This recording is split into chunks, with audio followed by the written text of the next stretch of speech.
Get the unmissable news stories of the day. This is the Beijing Hour. Examining the events that impact and shape China and the rest of the world. This is the Beijing Hour, 1 hour of news and information brought to you every weekday. Now here's your host. Shane Begum with you on this Monday, February the 9th, 2026. You're listening to the Beijing Hour, coming to you live from the Chinese capital. On today's program, the High Court in Hong Kong has sentenced businessman Jimmy Lai to a 20-year prison term for his role in anti-China riots in the city. China expects the APEC meeting in Guangzhou in November to deepen Asia-Pacific cooperation. And China's again urging Tokyo to withdraw controversial remarks on the Taiwan region following Japan's lower house election over the weekend. In business, China records about 1.4 billion passenger trips in the first week of the Spring Festival travel rush. In sports, updating the Winter Olympic Games in Italy. In culture and entertainment, China Media Group has held the fourth rehearsal for the Spring Festival Gala. Now the day's top stories. The High Court of the Hong Kong Special Administrative Region has sentenced Jimmy Lai to 20 years in prison over national security charges. The businessman was found guilty in December of conspiring to collude with external forces and conspiring to publish seditious materials. Hong Kong Chief Executive John Lee says Monday's sentence has delivered justice, and Miro Liu has more.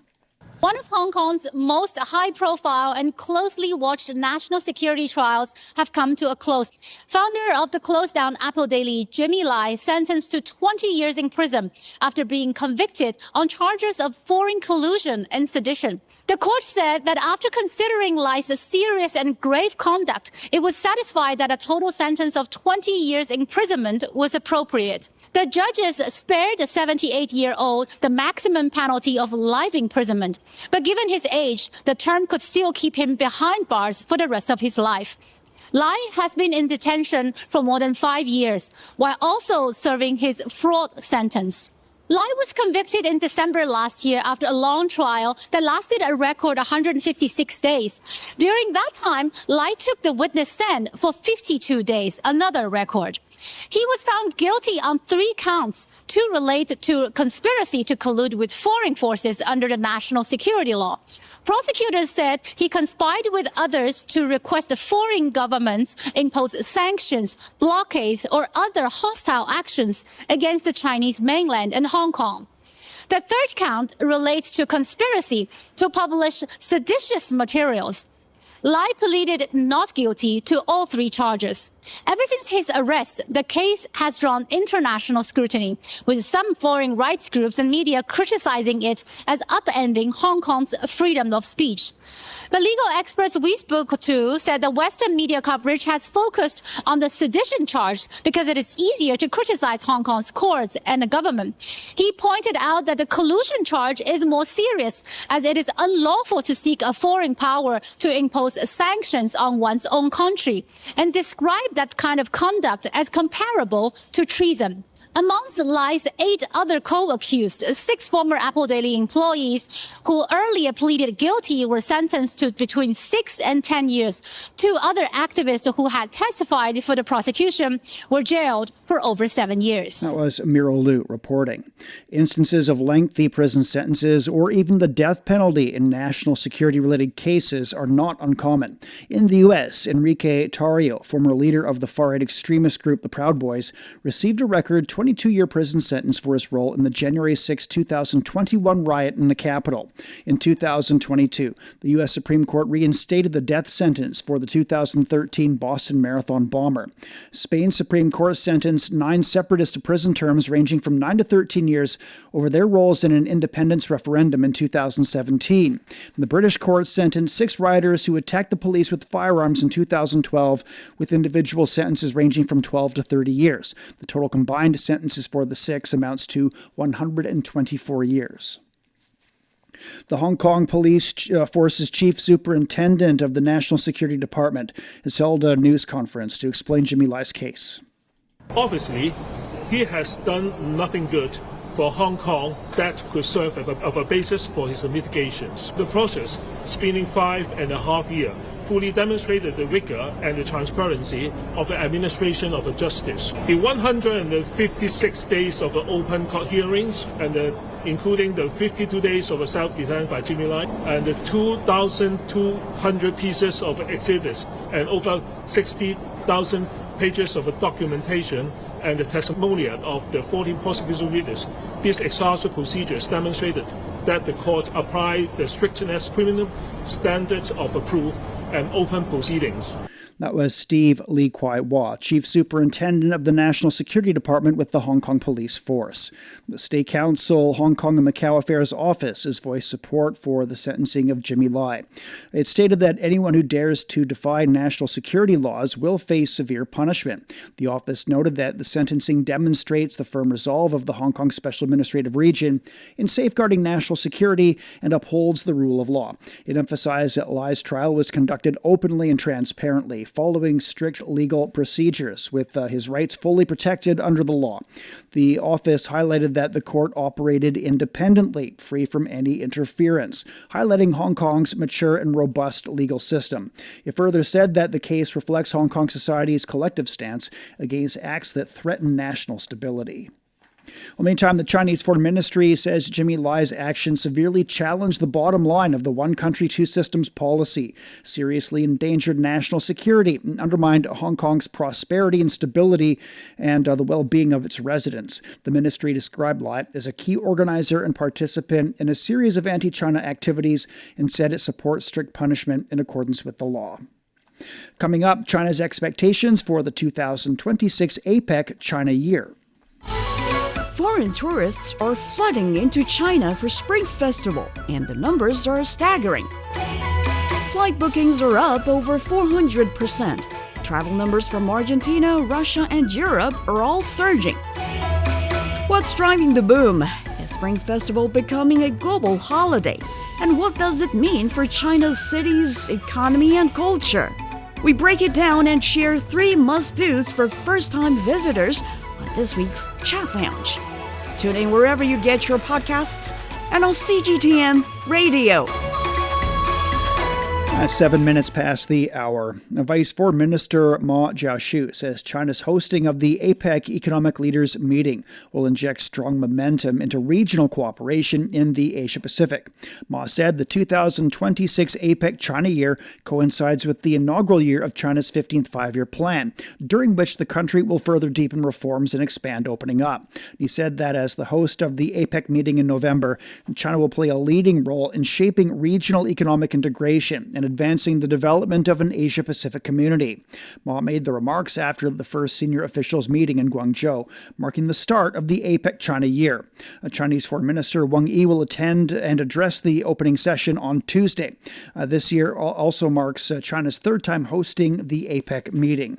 Chen Chu, chair of the 2026 APEC senior officials meeting, noted that China has left an indelible mark on APEC history in the previous events. Zhao Yunfei spoke with Ma Jiashu and Chen Chu to find out more. China, as host of APEC 2026, is setting the tone for regional cooperation, emphasizing free trade and practical partnerships in an uncertain world. Today's world is intertwined with turmoil. Unilateralism and protectionism are on the rise, and the global economic and trade order faces serious challenges. The Asia-Pacific must choose its path, and international cooperation is tested to move forward or fall behind. In this context, China's role as host of APEC 2026 is significant far beyond APEC itself and the region. This is the third time China has hosted APEC. Drawing on the experiences of Shanghai in 2001 and Beijing in 2014, China is planning more than 300 events throughout the year, leading up to the APEC Economic Leaders Week in November in Shenzhen, featuring a CEO summit and the Economic Leaders Meeting. 在去年12月举行的非正式高官会上 At last December's informal senior officials meeting, APEC members endorsed China's theme and priority areas, building an Asia-Pacific community to prosper together, focusing on openness, innovation, and cooperation.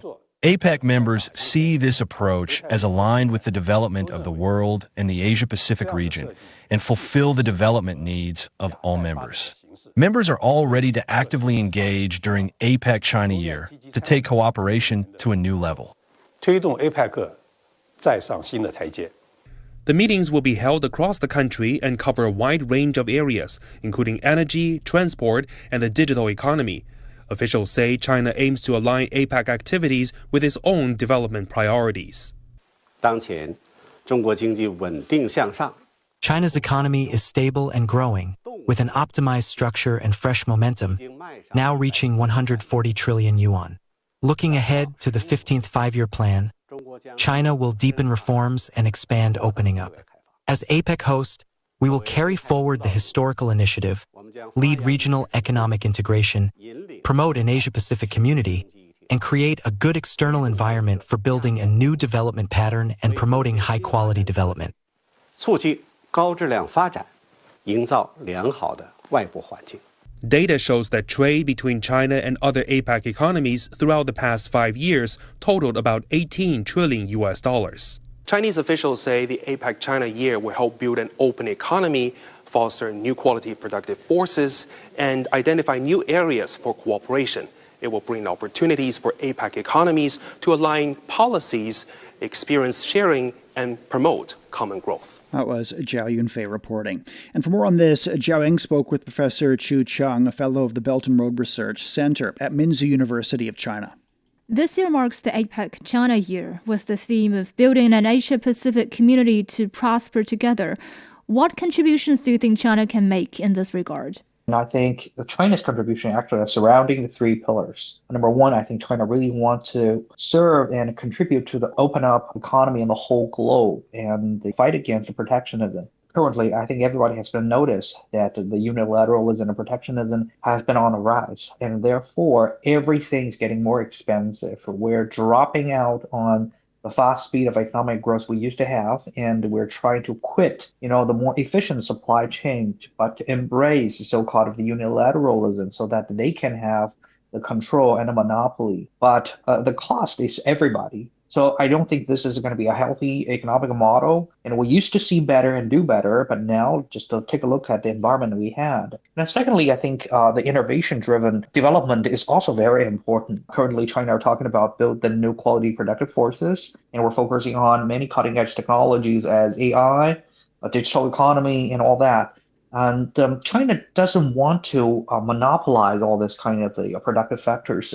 Actually, we're pushing forward those kind of achievement to be spelled all over the world, especially in the Asia-Pacific region. For example, when China had its first AI large language model, the DeepSeek, the first choices we have is not close it up and to charge more of the money on it, but we open sourced it. So that actually are forcing American competitors to open source as well. So it shows that China actually are pushing forward a revolution in this area. And more than that, in the digitalization, in e-commerce, and in public services in this regard, as well as for the green transition and the green economy, China are always innovators in these areas and also help to innovate with its partners. And thirdly is the win-win cooperation. I think this year we're going to welcome more than 300 of all kinds of activities covering transportation, AI, digital economy, food security, trade, finance, tourism, small enterprises, and all the other issues. We're going to cover all that, and we are going to have more than 10 ministerial conference and to foster all kinds of the communication and cooperation in this regard. This year marks the third time that China hosts the APEC Economic Leaders Meeting, and it's been 25 years after China hosted the meeting for the first time back in 2001. So what is your take on the changes concerning China's role and objectives within the APEC framework over the past quarter of a century? I think in phase one, China is just trying to merge into the globalization. That's the first time China joined the WTO, and also China is trying to learn and merge into the whole globalization club and try to show the whole world about its achievement of reform and opening up, and also try to join in after the Shanghai Consensus. And secondly, when China has been reaching the year of 2014, China has already become the second largest economy of the whole world. And 2014 is also the Beijing APEC meeting. And we have been talking about how we can shape the future through the Asia-Pacific partnership. So I think at that moment, China has been shifting itself from just a participant to agenda setters and also to one of the decision makers. So this is very important because at that period of time, we have been initiated the FTAP, and also we have issued the APEC Connectivity Blueprint and also the Beijing Anti-Corruption Declaration. And China and America has been made their visa more convenient, the 10-year visa arrangement, and also the climate change has been achieved lots of the consensus. And more than that, many leaders on APEC regions has been signing all kinds of agreement and cooperation MOU with China, and also we have been establishing the AIIB, which is very important infrastructure to support Belt and Road Initiative. And I think the phase 3 is China is the period when China become one of the most important leader for the common prosperity in this area. So Shenzhen actually this year actually will show that China will become a very responsible big nation, as well as again, a very important contributor to the whole endeavor. So we're going to uphold the banner of the multilateralism and the regional cooperation. We're going to defend the globalization as well as contribute to the global economic growth. And also, I think we're going to have a broader vision from just Asia-Pacific community towards a shared future for all human beings. That was Professor Chu Chung, a fellow of the Belt and Road Research Center at Minzu University of China, on China's role in the APEC framework. Shanghai is building a world-class business environment in the city, its top priority for the year. The initiative aims to improve how the entire system serves enterprises. It's already strengthening confidence among global companies, with many signaling a deeper commitment to investing in the city. Biren has more. Since 2018, Shanghai has introduced a new business reform plan each year, but 2026 marks a clean shift. The latest version removes standalone benchmarking and focuses on a single objective, making the entire system work better for businesses. Business environment is very much related to the competitiveness of enterprise in the market. So back to the action plan of business environment this year, I think it's a very sound framework, for improving the business environment. According to the Shanghai Development and Reform Commission, the plan consolidates more than 1,000 government tasks into 26 key initiatives designed to make the business environment faster, fairer, and more predictable. This is very important, especially to help these foreign investing enterprises to solve the cross-regional issues. According to the World Bank's latest Be Ready service, Shanghai has reached global optimal standards in 22 key business indicators, surpassing established global hubs such as Singapore, New York, London, and Hong Kong. Across 8 major dimensions of doing business, the city outperforms the median of 103 economies in 6 areas, including taxation, access to finance, dispute resolution, public services, business premises, and international trade. The system-level competitiveness of the city is growing. Global investors are taking notice.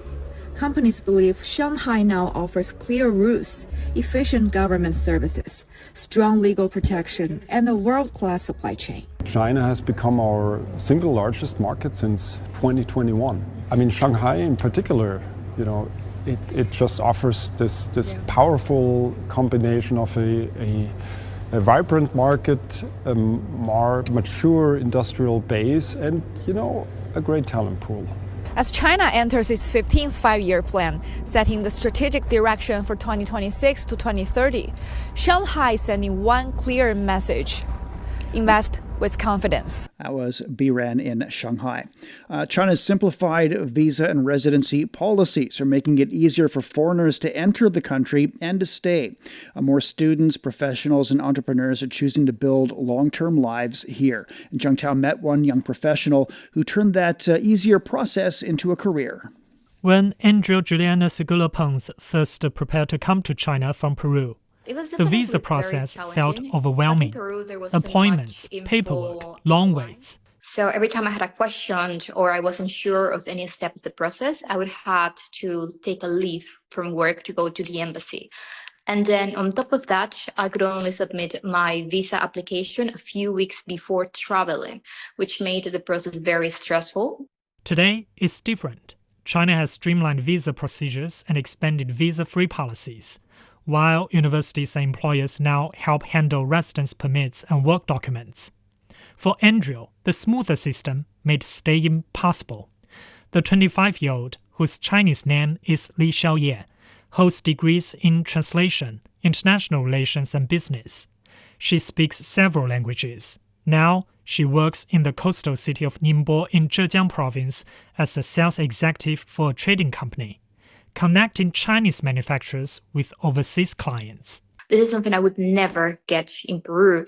And also, of course, experiencing the work culture, which is very different from mine. That has taught me a lot as well. I have learned to adapt myself into something that is completely different because I've been working for years and this is something that I have never seen. Instead of being a short-term visitor, she's building a career, managing product specifications, packaging, and export deals.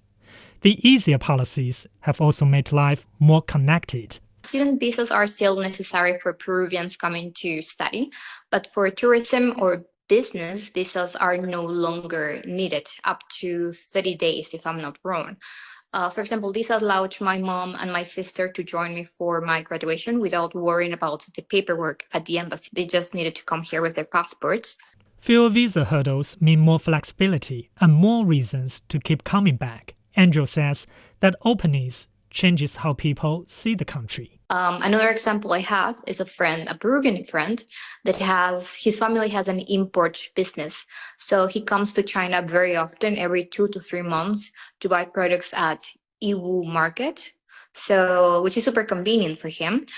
Basically, these visa policies make China very open and very welcoming to tourists, to entrepreneurs, to business people. Data from China's national immigration authorities show that in 2025, visa-free entries by foreign nationals reached over 30 million trips, up nearly 50%. Meanwhile, the number of foreigners living and working in China has exceeded 1 million. For Andrew, China is no longer temporary. It's home, work, and opportunity, all in one place. For the Beijing Hour, this is Jiang Tao. Coming up, following elections in Japan, China again urges the country to withdraw remarks on the Taiwan region. You've been listening to programs from CGTN Radio. CGTN Radio. We invite you to visit us online for more audio, pictures, and in-depth reports. At radio.cgtn.com, you can access a wide range of programs and find your favorite news, talk, features, entertainment shows, and podcasts. Hear the difference with CGTN Radio. At 23 past the hour, China's again urged Japan to withdraw the remarks made by the Prime Minister regarding the Taiwan region. Foreign Ministry spokesperson Lin Jian made the remarks after the ruling coalition of Japan won over a two-thirds majority in the House of Representatives following Sunday's general election. Lin said the election reflected deep-seated structural issues and ideological trends which are worthy of consideration by insightful people from all walks of life in Japan and the international community. He called on Japan to demonstrate basic sincerity in safeguarding the political foundation of bilateral relations through actions. The spokesperson also said China's policy toward Japan will not change, stressing that regardless of which leader or political party is in power, they must abide by the 4 political documents between China and Japan, as well as Japan's pacifist constitution. The ruling coalition, led by Japanese Prime Minister Sanae Takaichi's Liberal Democratic Party, has secured that two-thirds majority in the House of Representatives. The ruling bloc gained more than 350 seats, with the LDP alone winning over 310. The main opposition party saw seat count plunge to 49. This was the country's first lower house election in February since 1990. Takaichi's decision to call a snap election drew criticism as heavy snowfall hampered campaigning in many regions. The Iranian foreign minister says nuclear talks with the U.S. will continue if Washington shows readiness for genuine negotiations. Syed Abbas Araghchi made the remarks days after delegations from the two countries held indirect nuclear talks in Oman. He added that Iran is closely watching the U.S. for signs of its resolve. I think the first round of talks was more like a test of trust and whether there is the seriousness in reaching an agreement through negotiation. There are indications suggesting that the U.S. has a certain degree of seriousness. But there are also some signs that this seriousness is weakening, such as the continuation of certain sanctions and some military activities, all of which raise doubts about whether the other side is serious about and ready for genuine negotiations. We are closely monitoring and evaluating all these signs to decide whether to continue the negotiations. Araghchi also said that the U.S. military buildup in the Middle East would not scare Iran. He reiterated that his country's missile program will never be on the agenda of talks with the U.S. and that the sole focus is the country's nuclear issue. The minister also defended Iran's right to enrich uranium. Why have we insisted on enrichment so much and are not willing to give it up, even if war is imposed on us? Because no one has the right to tell us what we should and shouldn't have. This is based on the principle of negation of domination. I have the right to enrich. According to the law, it is up to me whether I exercise this right or not. Indirect talks between the two countries concluded in Oman on Friday with no agreement reached. More high-profile resignations are underway in Europe following the release of documents linked to convicted sex offender Jeffrey Epstein.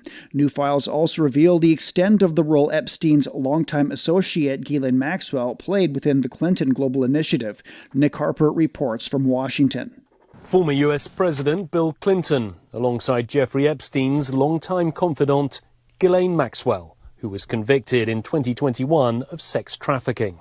Documents released by the U.S. Justice Department show that she played a major role in the formation of the Clinton Global Initiative, his major post-White House achievement. She joined budget discussions, helped launch the inaugural event, and arranged a $1 million wire transfer. It's unclear if the money came from Epstein, although he was aware of the payment. The Clintons are scheduled to sit for a closed-door deposition later this month, but they're now demanding to testify publicly, fearing Republicans on Capitol Hill will further politicize the issue. This week, U.S. lawmakers, pushing for more transparency and accountability, get a chance to view the unredacted version of millions of files. One lawmaker has promised to reveal alleged abusers, whose names have so far remained hidden. In Europe, the fallout continues. Former French Minister Jacques Lang has resigned his position at the Arab World Institute over his financial ties to Epstein. French authorities have opened an investigation into Lang on suspicion of aggravated tax fraud laundering. While in the UK, British Prime Minister Keir Starmer remains under pressure to resign over his decision to appoint Peter Mandelson as the UK's ambassador to the US. Documents show Mandelson's extensive relationship to Epstein, including files suggesting he leaked government documents to the financier. On Sunday, Starmer's Chief of Staff, Morgan McSweeney, stepped down for recommending Mandelson for the job.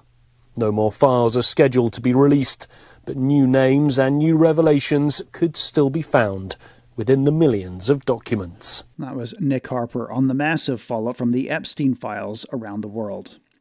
The caretaker Prime Minister of Thailand is preparing for coalition talks after his party claimed victory in the general election. The party campaigned on nationalism and easing the cost of living. With over 87% of votes counted, the party is in the lead, and media reports say the party will win nearly 200 seats, still short of a majority in the lower house. A centre-left Socialist Party candidate Antonio José Seguro has declared victory in Portugal's second-round presidential election. Seguro won two-thirds of the vote with 99% of the ballots counted. A far-right Chega leader André Ventura scored one-third of the vote, and he has conceded defeat. We're at 29 past the hour. Beijing cloudy overnight. It's down to -2 this evening. Sunny and 9 degrees for Tuesday. Shanghai will see a light rainfall and a low of 0, followed by clouds and 13. Chongqing's cloudy overnight and 8 degrees, followed by sunshine and 14. Nanchang will see a light rain this evening and tomorrow with a low of 6 and a high of 8. Lhasa is down to -7, then sunny and 9 degrees. Elsewhere in Asia, Islamabad's getting moderate rainfall this evening. It's down to 10. And then Tuesday has a light rain and 19. Vientiane will be overcast overnight and tomorrow with a low of 17 and a high of 31. Phnom Penh will be cloudy this evening and 21, followed by overcast and 35. It's time for a short break. So far this hour, the High Court in Hong Kong has sentenced businessman Jimmy Lai to a 20-year prison term for his role in anti-China riots in the city. China expects the APEC meeting in Guangzhou in November to deepen Asia-Pacific cooperation. And China's again urging Tokyo to withdraw controversial remarks on the Taiwan region following Japan's lower house election over the weekend. Shane Bigham with you. Stay with us here on the Beijing Hour. Shh, listen up. Can you hear the heartbeat of our world? It's vibrant and pulsating with the essence of life itself. From the stem of trees to the gurgle of rivers. From the silent strength of mountains to the icy whispers of glaciers. Even the solid ground beneath our feet. And right there, in the midst of all, beats the heart of humanity. What if those other heartbeats were to stop? Would ours keep on ticking? Ever wondered what's actually going on in Africa through the perspective of an African? How are things really going between China and Africa? What's the narrative of this relationship? Well, get a perspective with China-Africa Talk. Hear from African diplomats, entrepreneurs, academics, Chinese natives, and more. Get on our wavelength every week to find out what's real with China-Africa Talk. Find us on your favorite podcast. We'll see you there. Examining the events that impact and shape China and the rest of the world. This is the Beijing Hour, 1 hour of news and information brought to you every weekday. Now here's your host. Shane Bigham with you on this Monday. Still to come.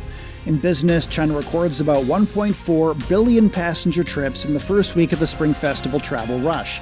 In sports, we're updating the Winter Olympic Games in Italy. In culture and entertainment, China Media Group has held the 4th rehearsal for the Spring Festival Gala.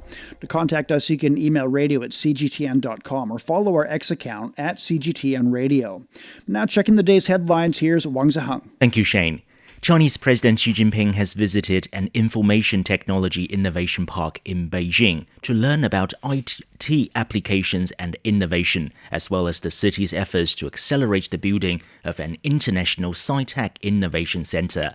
President Xi, also General Secretary of the Communist Party of China Central Committee, viewed exhibitions showcasing major technological breakthroughs and spoke with researchers and executives from leading technology enterprises.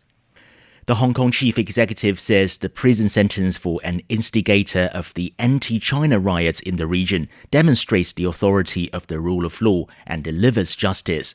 Hong Kong's High Court sentenced Jimmy Lai to 20 years in prison on Monday morning. He was found guilty on 2 charges of conspiring to collude with external forces and 1 charge of conspiracy to publish seditious materials.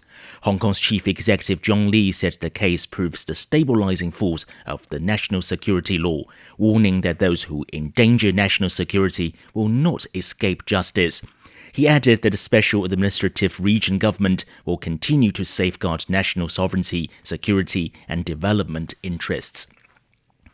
Chinese police have escorted 1,500 more suspects back to China from Myanmar. Police had arrested them at fraudulent gambling zones in Myanmar. All 630 buildings inside the KK Park scam complex in Myawaddy have been dismantled.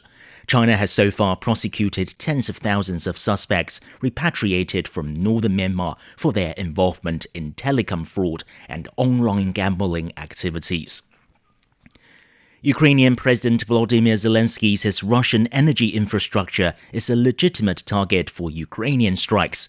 He says the energy sector is a source of funds for Russia's weapons production. Meanwhile, Russia's defense ministry says its forces have captured settlements in Ukraine's Kharkiv and Sumy regions. The ministry says it targets energy and transport infrastructure supporting Ukrainian troops. Ukraine confirmed over 100 clashes took place on Sunday, mostly in the Pokrovsk region. The Egyptian foreign minister has called for the immediate deployment of an international stabilization force to monitor the ceasefire in the Gaza Strip. Badr Abdelati made the appeal during a phone call with his Greek counterpart. He emphasized the critical need to advance the second phase of the US-brokered peace plan. The plan includes deploying the International Stabilization Force to Gaza, which was endorsed by the UN Security Council in November last year. The man who committed the deadliest shooting in New Zealand is seeking to have his guilty pleas discarded. Brenton Tarrant told an appeals court that he felt forced to admit to the crimes because of what he called irrationality due to harsh prison conditions. A panel of 3 judges at the Court of Appeal in Wellington is hearing 5 days of evidence about his claim that he is not fit to plead to terrorism, murder and attempted murder charges he faced after the 2019 attack in Christchurch. The incident at 2 mosques in the city left 51 people dead. President Justice Christine French says the hearing aims to consider 2 applications brought by Tarrant. The primary issue is whether, at the time he entered those guilty pleas, he was unable to make a rational decision due to his prison conditions. In the first part of this hearing, evidence will be given by a number of people relating to those matters. They have already filed affidavits, which we have read, but which they will now be cross-examined on. If his bid is successful, Tarrant's case will return to court for a trial, which was averted when he admitted to the shooting in 2020. He is also seeking to appeal his sentence of life without the chance of parole, which has never been imposed in the country before. All right, thank you very much. That's Wang Ziheng with Headline News. Coming up in business, China records around 1.4 billion passenger trips in the first week of the Spring Festival travel rush. The Beijing Hour, your window on China and the rest of the world. 36 past the hour. In business, stock markets on the Chinese mainland surged higher on Monday. The Shanghai composite was up nearly 1.4%. The Shenzhen component gained more than 2.1%. Telecommunications equipment and retail tourism were among the top gainers. Hong Kong's Hang Seng Index increased nearly 1.8%. In Japan, the Nikkei gained almost 3.9%. Meanwhile, international precious metal prices rebounded from Sunday's fall. As of the time of writing, the gold spot price stood at around $5,025 per ounce, up around 1.3%. The silver spot price increased nearly 4.9%. The first week of China's 2026 Spring Festival travel rush recorded more than 1.4 billion cross-regional passenger trips nationwide. Transport Ministry data shows daily cross-provincial passenger trips averaged more than 200 million, up 2%. The railway system saw increasing passenger traffic during the week. On Sunday, railways nationwide handled nearly 13.3 million passenger trips, running more than 1,680 extra trains to meet travel demand. Civil aviation passenger volumes have also experienced a surge. On Sunday, the civil aviation sector carried around 2.4 million passengers, up 7.5%. This year's Spring Festival, or the Chinese New Year, falls on February 17th. The holiday lasts 9 days this year, with the 40-day travel rush running through March 13th. Each year during this period, millions of people travel home for the holidays for reunions with their families. Many areas across China have entered the peak shopping period for New Year goods, with supply and demand flourishing in the pre-holiday market. Households are busy preparing in advance for the festive reunion dinner. To meet consumer demand, major wholesale markets and supermarkets in Harbin are ensuring ample inventory and a diverse range of key products. In Beijing, a variety of local-style products are featured at markets, attracting many locals looking to immerse themselves in the strong festive atmosphere. Stalls are lined up with various foods and creative cultural products. Beijing has also launched a smart tourism platform integrating over 30 featured hotspots. The platform covers over 300 activities, including visiting markets, staying in homestays, and appreciating folk customs. Residents and tourists can plan their itineraries with the help of digital guides. Tech products are fueling the Spring Festival spending boom and adding a digital age flavor to the festivities. Products such as AI glasses, robot dogs, and drones have become the new favorites during festive shopping sprees. Since January, a new round of national subsidies officially included smart glasses for the first time in the National Trade-in Subsidy Catalog. At shopping malls in Beijing, most AI glasses are now available at a subsidized price of 15% off the original price. Sales staff say inquiries have surged and sales have also seen a noticeable monthly increase. Meanwhile, humanoid robots have also become popular in the consumer market. At a newly opened smart restaurant in Beijing, robots bustle about, with some delivering meals and others greeting customers with festive blessings. In Shanghai, a robot named Xiao Zhi has drawn large crowds with its lively and smooth street dance performance in front of a newly opened convenience store. To meet the needs of this new service model, robot rental platforms have deployed over 2,000 robots covering 200 cities nationwide. Currently, orders are fully booked until the end of February, with particularly high demand during the Spring Festival period. The number of robots deployed in the market will likely reach over 4,000 by the end of the month.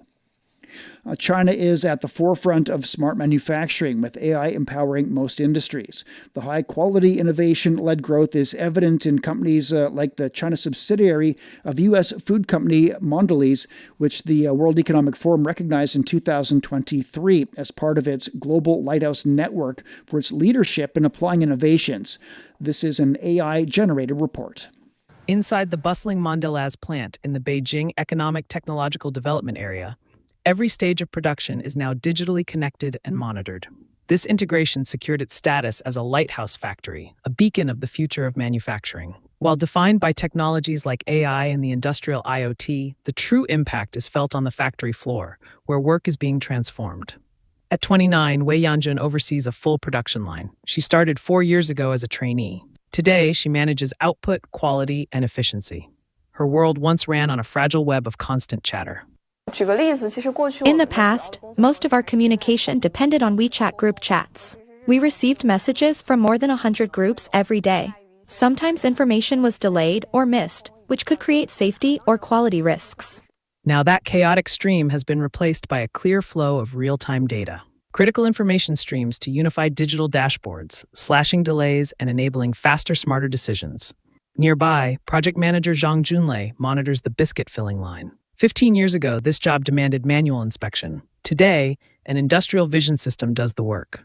In the past, 3 workers were needed to manually remove defective products. The workload was very heavy. Now, image recognition systems automatically identify and reject defects. This allows zero contact with non-conforming products. This system doesn't just find defects, it analyzes them, categorizing by type, time, and location to pinpoint root causes. The system helps prevent defective products from entering the next process.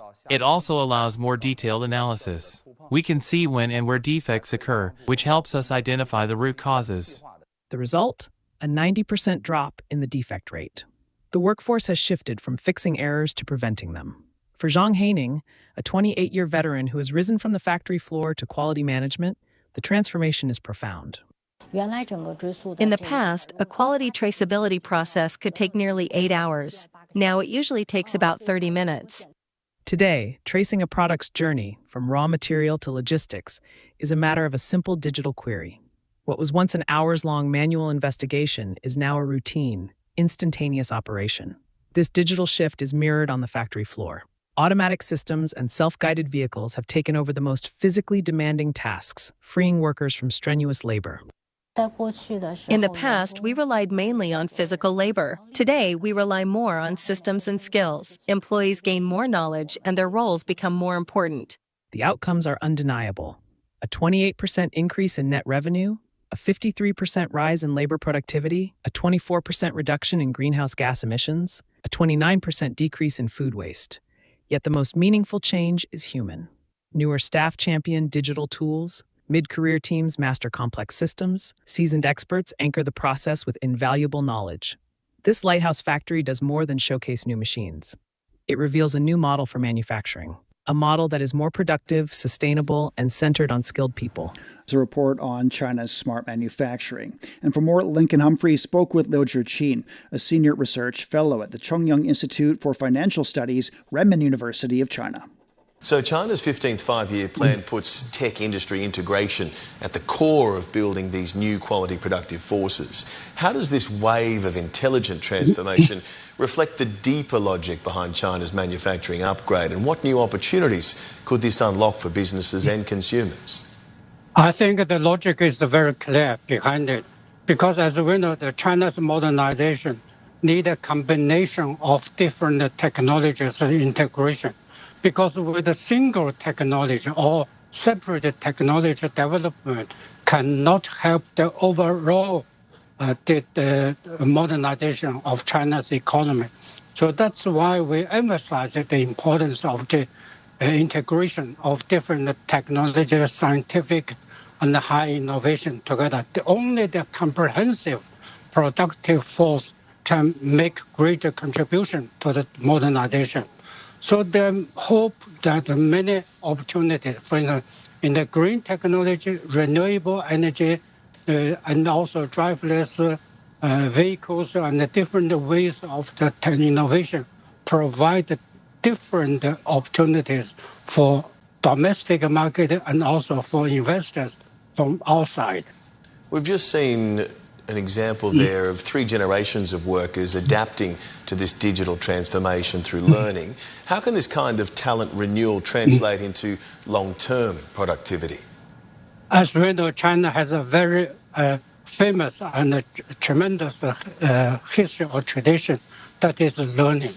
We have very famous word in China that learning, still learning till senior, till elder. So that's why no matter how old you are, you have to learn. You must learn. You should learn. Because only by learning that we can learn a lot of new things, new products, and new history all over the world. That's why at the very beginning of the China's open up, that China has learned a lot from outside. And then from learning, we can gather all these experiences by creating, by self-innovation, by self-efforts that we can have our own products. That was Liu Zhiqin from Renmin University of China talking about the outlook for China's manufacturing sector. You're listening to the Beijing Hour. Coming up in sports, updating the Winter Olympic Games in Italy. Sideline Story brings you all things sports related. The hottest topics, latest events, juiciest stories, all with a very personal take. Subscribe to Sideline Story Podcast for heated sports discussions covering events that are happening in China and around the world. 47 past and turning to sports now. Here's Yang Guang. Thank you, Shane. We begin with the men's luge singles event from the Milano Cortina 2026 Olympic Winter Games, where China's Bao Chenyu finished 24th in 2 minutes, 44.227 seconds at Cortina Sliding Center. He missed out on the final round, but did equal the country's best ever result in this discipline at the Games.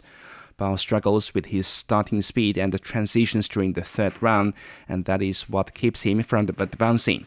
Only the top 20 athletes after 3 rounds qualify for the final stage, and the 23-year-old ranked 24th. I feel a bit regretful about my third round. Generally, my performance was good, but there were still some mistakes. Otherwise, the result could have been better. My starting speed was slow, and body transition and track adaptation remain my weaknesses. I hope to improve on them as soon as possible in future training sessions and perform better in the next competition. Germany's Max Langenten broke the track record in all 4 rounds and claims the gold in 3 minutes, 31.191 seconds. Winning a medal and having a medal around your neck is the biggest honor. And to be here together with these 2 guys, the biggest thing that could ever happen to me. Of course, I would love to have taken bronze or silver, because it's just a great moment to be around and have a medal and be with people here. And at one point I realized, well, it could be gold. Austria's Jonas Müller finished second, with Italy's Dominic Fischnaller third. In speed skating, Liu Hanbin finished 17th in the men's 5,000-meter event to mark China's best result in the event at the Winter Olympics. But the main talking point was Norway's Sander Eitrem, who won gold after setting a new Games record. The last time a Chinese skater competed in this event was at the 2006 Turin Games. 20 years on, Liu entered this event having been in outstanding form at this season's World Cups. However, the 19-year-old picked up an injury on the third stop of the series. Over in the women's snowboard big air, Zhang Xiaonan secured 11th place, which was enough to advance to the final. The 19-year-old is making her Olympic debut and is the only Chinese competitor in these events. She stayed composed at Livigno Snow Park, landing 3 solid jumps, with her best 2 counting towards the total, and clinched one of the top 12 spots. New Zealand's Zoe Sadowski-Synot topped the standings.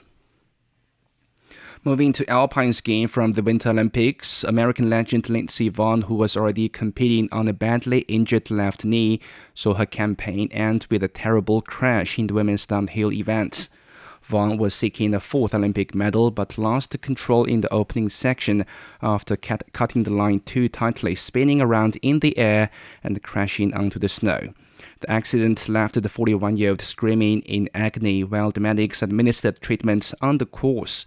She was flown out by helicopter and taken to hospital in the nearby city of Treviso.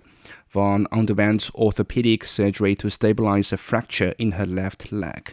The race was put on hold while she received treatment on the snow and resumed with Breezy Johnson winning the gold medal. The USA has defended its figure skating team title after edging Japan and hosts Italy. The Americans were tied with Japan heading into the men's free skate, which was the final segment. Ilya Melinin earned the top score and a maximum of 10 points to clinch gold, finishing 1 point ahead of Japan's Shun Sato. The Japanese skater finished second for the second straight Olympics, falling 69-68, while the Italians bagged bronze thanks to Matteo Rizzo's third-place finish. And finally, Brazil is better known for sunny beaches than ice tracks, but the country is finding its place in winter sports. Skeleton racer Nicola Silveira is helping leading that change. Paulo Cabral reports from São Paulo. Becoming a top-performing athlete is always a challenge, but that challenge can be even greater in winter sports for someone from a tropical country.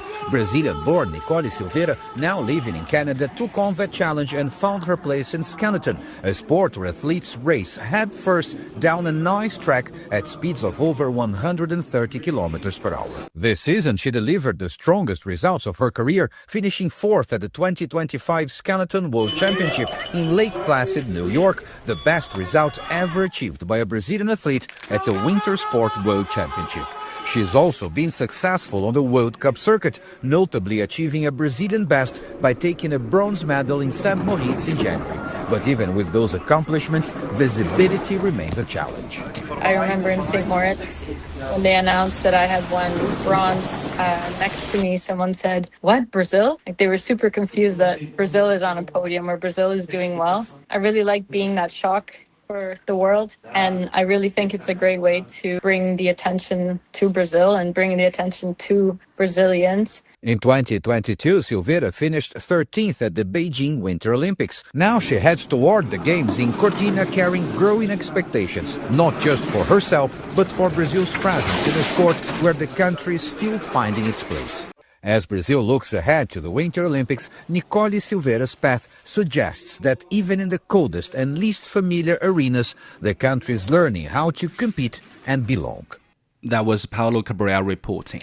All right, thank you very much. That was Yang Guang with sports. You're listening to the Beijing Hour. Coming up in culture and entertainment, China Media Group has held the fourth rehearsal for the Spring Festival Gala. From north to south, east to west, people in China are chasing their dreams and leaving their mark. Want to know how they beat the odds and made a difference? Footprints brings you the true life stories of their journeys. 53 past now. In culture and entertainment, China Media Group has held its fourth rehearsal of the 2026 Spring Festival Gala. The program combines aspects of traditional Chinese culture with modern stagecraft, as well as cross-cultural performances featuring international artists. Actresses Liu Tao and Qin Hailu shared their feelings for the gala. I think the programs this year will be something that both viewers watching them on TV and audience on site will really want to take part in. This is my 9th participation in the gala, and this year is my zodiac year. Since I was born in the year of the horse, I feel the festive vibe seeing all the mascot designs. This is actually my 5th time performing at the Spring Festival Gala. Every time I perform in the gala, I feel different. Every time I come here, I feel especially excited. And I really hope everyone, all the audience friends, could join me in ending the work of the past year and start a new chapter.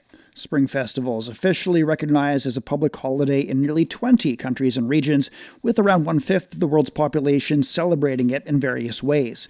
Well, this year, China Media Group has hosted a series of preview events in the United States, Russia, France, Italy, and several African countries, inviting international audiences to experience the gala and Chinese culture ahead of the Chinese New Year.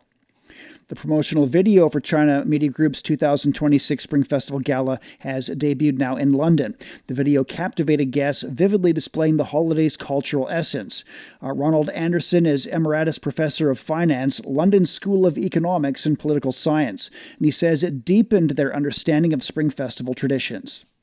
I know that it has to do with preparing lots of food and going to see family and friends. And it goes on for about 2 weeks. People traveling all over, and because they really do want to go home and see their family and friends. The gala will be broadcast live worldwide on Chinese New Year's Eve, which falls on February 16th this year. And with the Year of the Horse just 8 days away, Spring Festival traditions are coming to life across China. In Kaifeng, an ancient capital of China, a lantern festival illuminates a corridor of heritage lamps from the Song to Qing dynasties, alongside vibrant zodiac-themed displays. Shanghai's Haicheng Ocean Park dazzles visitors with cultural performances, from flying fire pots and molten iron fireworks to the energetic Inga dance and the musical art of face-changing. A historic quarter of Wuhan invites the public to savor local delicacies and try their hands at intricate hand embroidery. Anhui Province captivates crowds with the Yingsheng flower drum lantern and lion dances. From Jiangsu to Guizhou, themed markets, street performances, and community fitness challenges are bringing people together in shared celebration. Chinese authorities have announced a 3-year action plan for theatrical arts. The plan will foster innovation and improve production quality. It aims to create many new outstanding works. Officials also want to expand the number of theatrical professionals and cultivate young talent. 57 past the hour. Beijing's cloudy overnight and down to -2. It's sunny and 9 on Tuesday. Shanghai will see a light rainfall and a low of 0, followed by clouds and 13.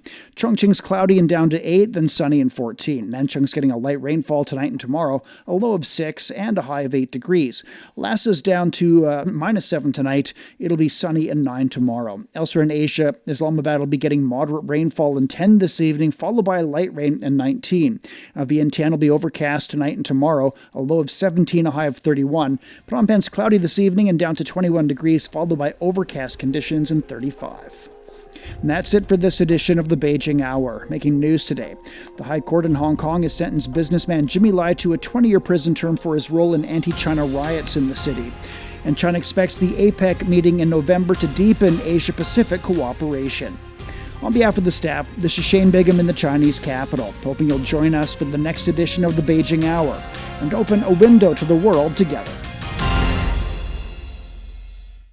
Find the Beijing Hour at precisely 6 p.m. Beijing time. We meet you on podcast and on air every weekday. The Beijing Hour, your window on China and the rest of the world. He can't live without the yellow river in his eyes. The Yellow River is so noble and elegant. Both my grandpa and dad made a living from the river. Would you like to move away from the Yellow River? I don't think I will. I love it so much. The Yellow River, the second longest river in China, is regarded as a shaping force in the history, economy, and culture of northern China. Today, about 100 million people live within its water basin, making up nearly 9% of the country's population. How is climate change felt at its headwaters, and what are the locals doing to cope with it? What are the descendants of the boatmen doing? What has kept some people from leaving their home village by the river, and what has drawn others back? Could the fading fishing community revive in a time of digital transformation? From 2021 to 2024, Our reporters visited the upper, middle, and lower reaches of the Yellow River, talked to the herders, farmers, boatmen, fishermen, and eco-activists who share a close bond with the river, and present their stories in pictures, podcasts, and videos, all in our 12-part series, The Yellow River Mosaic, available only on CGTN Radio.